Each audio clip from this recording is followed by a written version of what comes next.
सरसकट कुणबी प्रमाणपत्राला हायकोर्टात आव्हान, ओबीसी कल्याण संघटनेच्या याचिकेवर आज सुनावणी। मतपत्रिकांशी छेडछाड म्हणजे लोकशाहीची थट्टा, चंदीगड महापौर निवडणुकीवरून सुप्रीम कोर्टाने फटकारलं, निवडणूक अधिकाऱ्यावर गुन्हा दाखल करण्याचे आदेश। पंतप्रधान नरेंद्र मोदी आज गोवा दौऱ्यावर, मोदींच्या हस्ते 1330 कोटीहून अधिक किमतीच्या प्रकल्पांचं उद्घाटन। महाराष्ट्रातील विविध महानगरपालिकेचे कर्मचारी घेणार मनसे अध्यक्ष राज ठाकरेंची भेट, विविध मागण्यांसाठी कर्मचारी घेणार भेट। अब की बार 400 पार, एनडीएला 405 जागा मिळणार तर भाजपाला 370 जागा मिळण्याचा नरेंद्र मोदींना विश्वास। मोदी आधी श्रीमंत गरीब दोनच जाती असल्याचं सांगायचे, संसदेत मात्र स्वतःला ओबीसी म्हणून संबोधलं, कुणाला मोठं समजण्याची मानसिकता बदलणं गरजेचं, राहुल गांधींची पंतप्रधान मोदींवर टीका।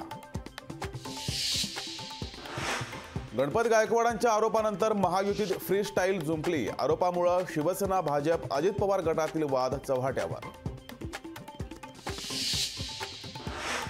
शिंदेंसोबतचे शिवसैनिक हे गुंड, गद्दाराचं डिपॉझिट जप्त करा, उद्धव ठाकरेंचा एकनाथ शिंदेंवर हल्लाबोल। महाराष्ट्र भूषणप्रमाणे आता महाराष्ट्र वनभूषण, वन्यजीव संवर्धन क्षेत्रात उल्लेखनीय काम करणाऱ्यांचा करणार गौरव, वनमंत्री सुधीर मुनगंटीवार यांचा निर्णय।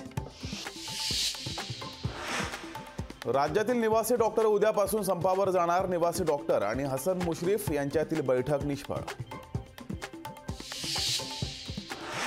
उत्तराखंड विधानसभेत आज मांडणार समान नागरी विधेयक, मंत्रिमंडळ बैठकीत समान नागरी कायद्याच्या साठी दिली होती मंजुरी।